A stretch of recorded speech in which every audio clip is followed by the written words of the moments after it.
Sasampahan ang reklamong kriminal at administratibo ng DILG sa Ombudsman ang 45 dati at kasalukuyang opisyal ng Bureau of Fire Protection.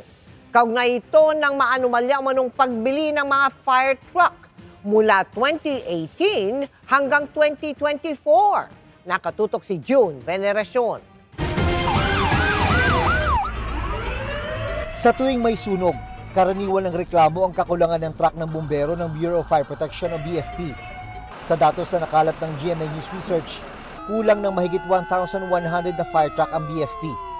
Noong nakarang taon nga, mahigit 100 na local government unit sa bansa ang walang truck ng bumbero. Pero ayon kay DILG Secretary John Vic Rimulya, hindi raw sana ganito kalaki ang problema ngayon kung malinis lang sana ang mga kontrata ng BFP sa pagbili ng mga fire truck. Dahil sa corruption na ito, dahil sa overprice na ito, we could have bought an additional, I think, 400 trucks. Sa isinagawang investigasyon ng DILG, nadiskubre na tadtad daw ng anomalya ang pagbili ng BFP ng 350 fire trucks mula 2018 hanggang 2024. Noong 2014, halos 6 million lang ang 1,000 gallon na fire truck. Pero pagsapit ng 2024, bigla na lang daw sumipa ang presyo ng mahigit doble sa halos 15 million pesos.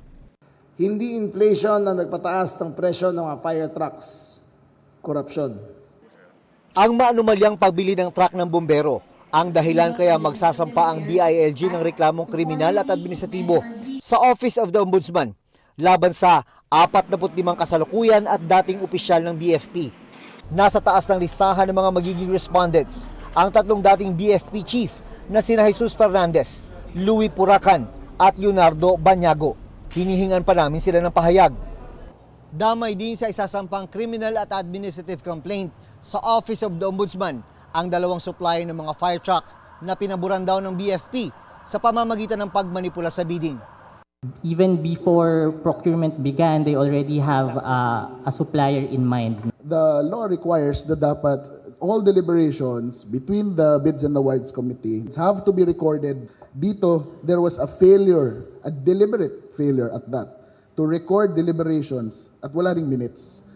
Hiling din ng DILG sa Ombudsman na ilagay sa preventive suspension ang mga opisyal na nasa active service pa. In our eyes, sa team na binuo ko, we think this is a slam dunk case. Nakukulong lahat yan. Para sa GMA Integrated News, June Veneracion, nakatutok, 24 oras.